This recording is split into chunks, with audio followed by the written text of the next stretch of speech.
The Sweet Sound of Success show is brought to you by the Mentor Studio. The Mentor Studio is an exclusive mentoring and training program for social influencers, business owners, entrepreneurs, coaches, and startups, bringing personal development to the underserved around the world. And brought to you by Success Strategists, simple strategies that work to develop your business with flow and ease using proven strategies and the right tactics. This is the Sweet Sound of Success with Sue Wilhite, Success Attraction Expert. Scott Schwartz is the founder of Never Too Much Money. He's reversed engineered how banks and the wealthy make and leverage money so his clients can do what banks do rather than what they tell us to do, and they become their own virtual banker.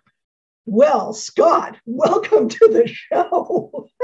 Never Too Much Thank Money. you, Sue. Great name for a business. Oh, thanks. I appreciate that. And thank you for having me and to be able to visit with you today. Yeah, well, this is going to be a fun one. I've been pre-warned that this is going to be an interesting interview. So for those of my viewers and listeners who have never encountered my show before, this is the hero's journey for the entrepreneurial soul. And it is based on the mythologist Joseph Campbell's cycle of the stories and myths and legends that people have told from all over the world. There's a pattern to it, and it's the human experience. And I've picked out 5 out of these 16 pieces of the cycle that I think are interesting from the entrepreneurial journey. And those 5 are the ordinary beginning, the call to action, the big hairy monsters, which sometimes end up going together with the call to action. We'll see what happens here. And sometimes, well, a lot of times you face them afterwards. Let's just say they never go away. And then allies, mentors, guides, helpers, because those folks are incredibly important for anybody to move forward, even if it's helping with the big hairy monsters or just giving one phone call's worth of advice at a crucial moment. And then what Joseph Campbell calls the journey home, which is those folks who don't understand what you're doing, why you're doing it, how is it spelled, why aren't you in a real job, what's going on with this crazy thing, how do you deal with that? What are the responses to that? So Scott, what was your ordinary beginning? Well, Sue, my beginning was pretty ordinary. I was a corporate guy working a corporate job, and I didn't so much mind. I didn't so much mind having a boss. I had some pretty good bosses, and it was a pretty good job. And for the most part, I'm sure I had some thoughts that maybe one day I'll do something that makes more of a difference. Mm-hmm. But for the most part, I was satisfied and I did a good job. Then 2007 came and I got laid off. The company I worked for was bought out by someone else. And so right as the economy was getting really bad, I lost that good job. Yeah. So my call to action was more like a push into action. I got shoved into it. The book and yeah, smack. That's probably a better word for it. And so I tried sales, I tried entrepreneurism, and it didn't work. It just did not provide. Things were getting really bad. What was underlying all of this was that at that time, I was really feeling trapped in a very bad marriage. And that wasn't the root of the problem, but it really aggravated things to where, as long as there was a roof overhead and food on the table, I was okay. But now that that was being threatened and I'm getting foreclosure warnings and the roof overhead was not such a sure thing anymore, then things just really went from bad to much worse. During that time of unemployment, I started working. My wife worked in an animal hospital, my then wife. And so I went there to have some income, and I was working in the kennel. I was cleaning out poopy dog cages and walking dogs. Ooh. So I went from a good job, managerial, for a good progressive company, to cleaning up dog poop, literally. Wow. Felt like just, the biggest loser in the world. Right. Between the financial pressures and the unhappiness at home, sad to say, I started self-medicating to the point of becoming an alcoholic. Oh. And while I did get back into another good corporate job eventually, I ended up losing that job because one Friday I had the brilliant idea of sneaking a bottle of vodka back in with me from lunch and drank it there at my desk, was discovered and terminated. Oh, no. And so now, going from what was already a rough spot financially, and by that time, my now ex-wife, we were separated, the divorce was pending. That was on a Friday. The next Thursday morning, November 3rd, 2015, I wrote out my suicide note. It was more like a letter. It was long. It was detailed. And by the grace of God, obviously, I'm still here with you today. And fortunately, that date that was going to be my suicide date instead became my sobriety date. Haven't touched a drop since then. Congratulations. Oh, well, thank you. I have to go through that. Congratulations. Very, very hard.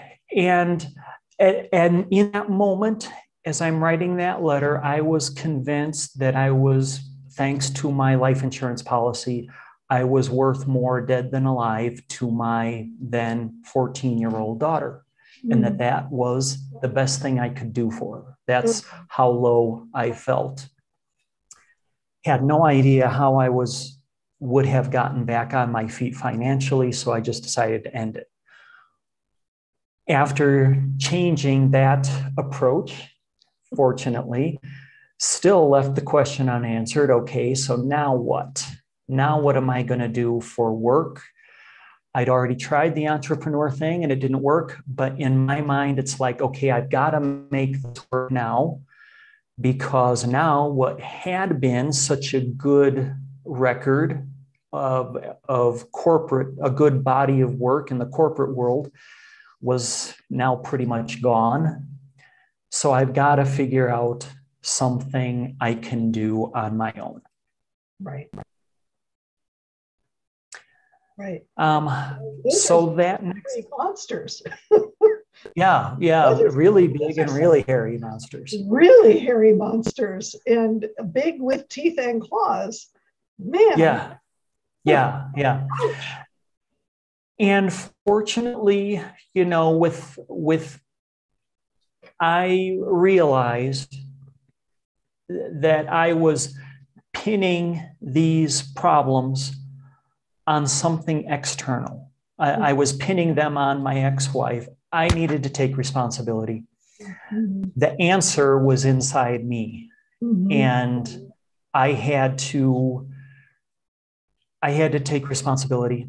I had to make some changes. I couldn't say I was completely innocent through all of this.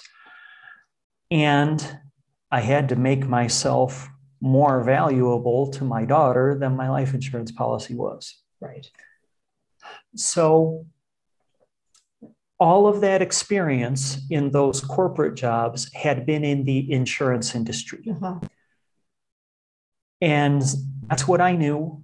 That's what I'd been in for many years by this point.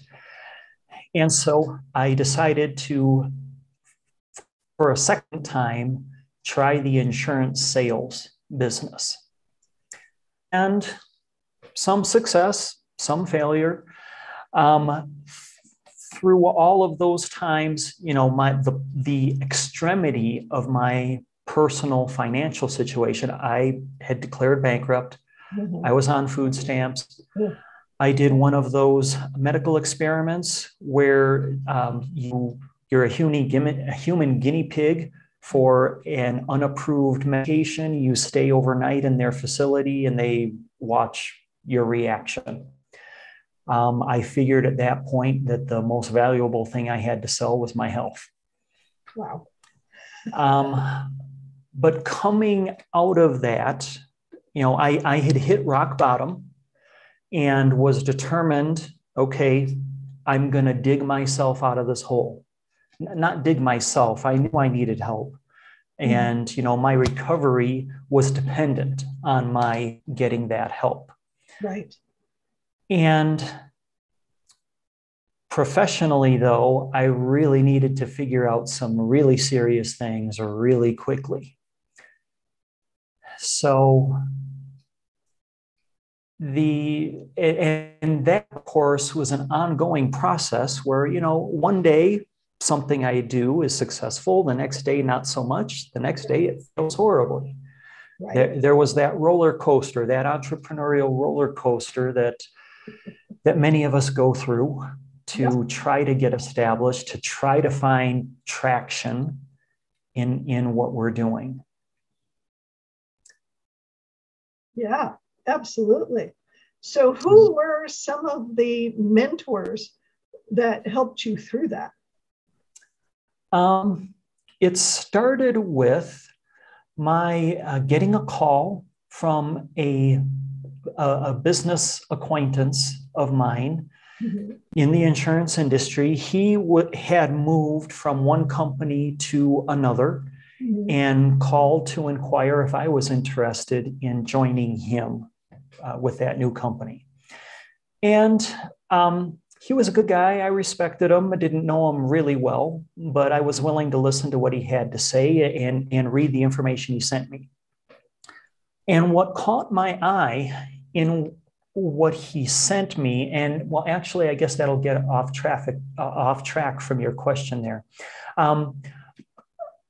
But by finding a connection there to see something I could do, okay, instead of trying to throw spaghetti against the wall and see what sticks, right? I narrowed in on one thing where I'm like, yes, I can do that. Yeah. Now, the next question, okay, how can I get the help that I need to figure out how to sell this? Because I wasn't a natural salesman by any means. That's a skill that I had to learn. Right. And through a number of different people, especially networking with different groups, and much of that online. Of course, COVID played a factor in that, having to take my efforts at networking with people to the electronic world.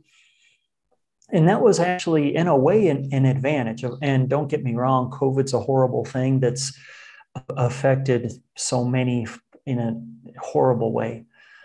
From the standpoint of my business, it really, I think, forced me to focus and forced me to use my time better so that, you know, instead of driving from one place to the next, I can network with different people and observe what works. Right. And that, Sue, really became the key for me because I started to realize what I was doing is I'm reverse engineering successful people. Yes. In how they present themselves, how they market themselves, how they run their business. In my mind, there's no mysteries left anymore. We've got Google, we've got the whole world as our library at our fingertips anymore. And we can identify who is successful at what, figure out how they did it, and then, okay, how can I retrace their steps? How can I pick up those breadcrumbs that they've left along the way so that I'm not just flailing around, throwing that spaghetti against the wall, but I've identified someone who's successful and following an established path to that success. Right, exactly. And there's so many people, as you said, COVID is breathtakingly, literally horrible. Yeah. I'm fortunate that I've only had one friend die, but I've got two friends who are in long-term recovery because they nearly died. One of them 3 times. And I know lots and lots of people who have, had it to various and lesser degrees, and it's impacted so many people. And yet, there are so many people now who are making these connections, as you said, online and discovering each other and making their breadcrumbs, as you said, more available, more visible. There's, I'm out in the summit circuit and doing talks on summits, lots. And there are so many summits. There is at least 3 or 4 summits going on as we speak right now. And I guarantee you, whenever you are watching this, there are 3 or 4 summits going on right now in even in just the entrepreneurial field. Just pick some aspect of entrepreneurial. But there's summits going on every topic there is. As you said, Google has made it a worldwide library, and the ability to make connections with people and be able to say, hey, I was there on this networking thing and I saw you and I just want to have a 5-minute conversation. How did you do that? Yep. Yeah. And people are willing to say, here's how you do it. Exactly. And through that process, Sue, I came to realize that my thing, what really helps to set me apart, I think, within my industry is reverse engineering. Mm-hmm. You mentioned in the intro there, reverse engineering banks. Well, who has this whole money-making thing figured out? There's 3 big problems as far as how people handle their finances today. One, they guess, trial and error. And then after 30 years, they figure out, oh, I guessed wrong. Right. That's a financial agnostic. That's someone who thinks, well, I know that you can't really be sure, so I'm just going to sample this and try this and test that and hope I stumble across something that makes me feel good. The second thing people try is to listen to their broke friends and relatives, even though they know that they have no idea. That's a financial atheist. That's someone who figures financial truth is just unknowable, it's impossible. So I'm going to just solidify the relationships I have with what's around me, with what I can see, what I can feel. And third, which is listening to one of those financial entertainers yell at you that their way is the only way and that everything else is dumb. Okay, that's a financial cult. That's follow the leader regardless of who the leader is and what the base is for what they say. Each of those three, Sue, inevitably fails because they violate history and science. History shows us banks and the wealthy, they've got it figured out. They have blazed that trail. Let's just study how they did it so that scientifically we can reverse engineer what they did, reverse engineer their process. That takes away the trial and error, the guesswork, takes away the listening to your broke friends and relatives, and it takes away listening to people yell at you to cut up your credit cards, work 3 jobs, and live on ramen noodles and never have any fun. Right. Not my cup of tea. No, not at all.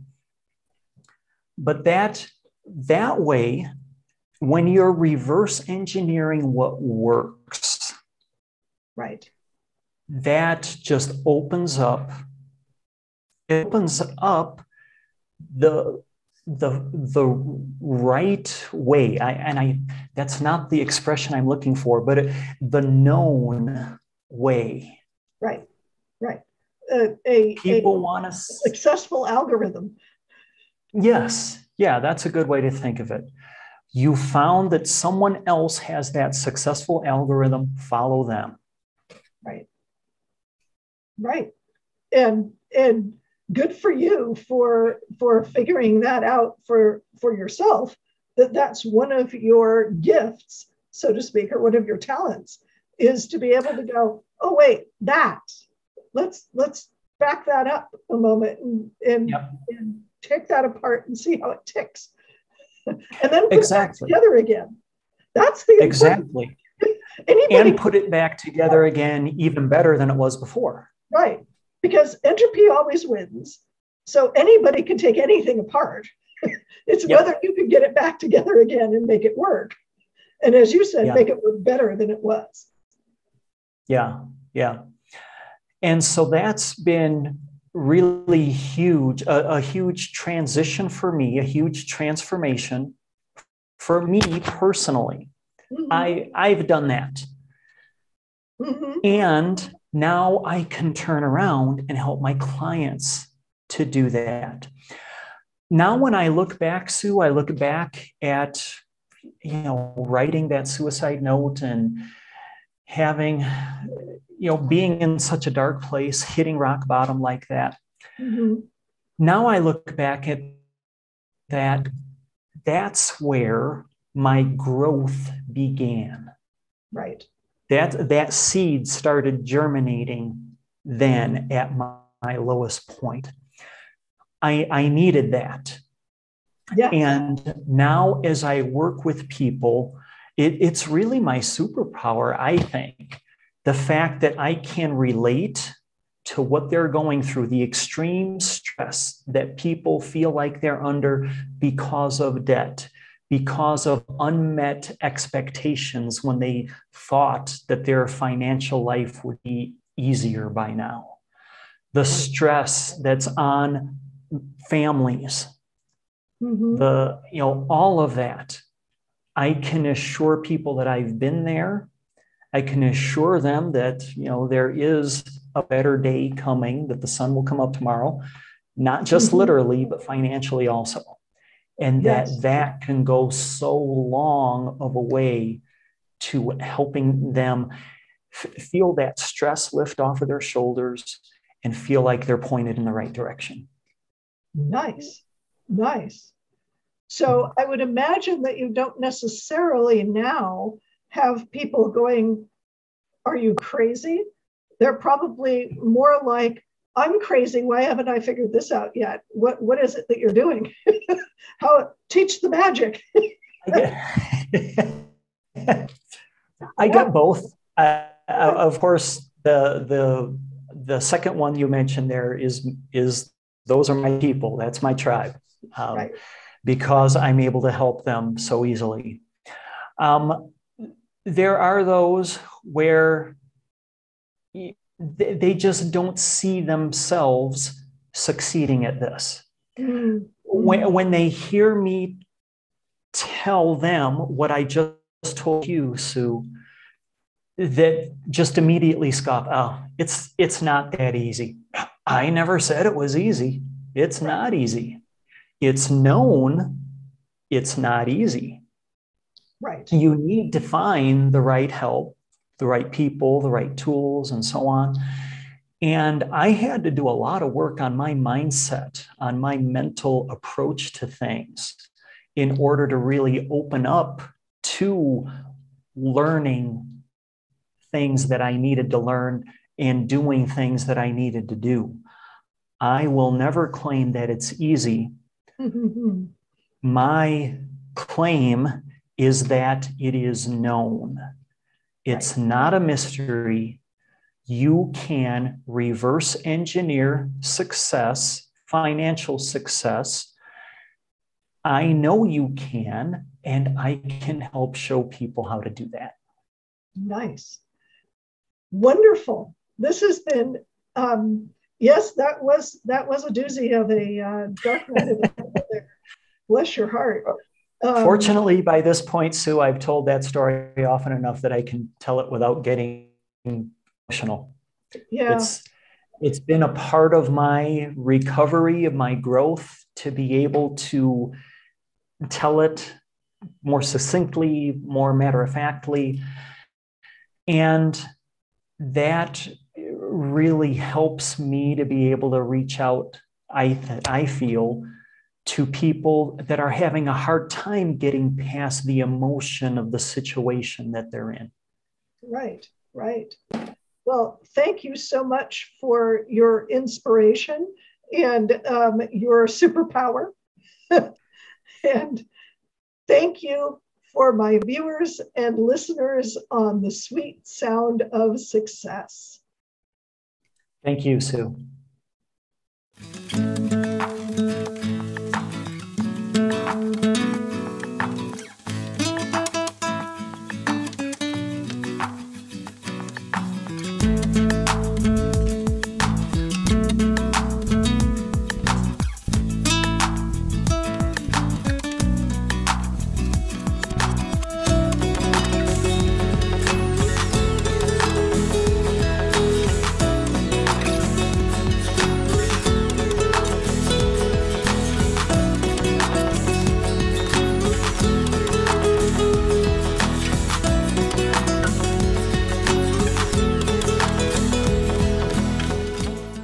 What are your dreams for your business? You know what drives me crazy? Really smart business owners denying their talents because they've been taught it has to be hard, because they've been taught that they don't deserve their gifts, that they're not worth anything. They've been taught that their gender means they can't express their genius. I'm Sue Wilhite, and I want you to have access to your genius. I want you to go out and rock the world with your genius. So I created the Call to Action coaching program. It's all about getting to the heart of you and what you've got to share with the world to make a profitable business that thrives and allows you to make a difference in the world. Click the link to sign up for the Call to Action coaching program today. Don't let your genius go unnoticed.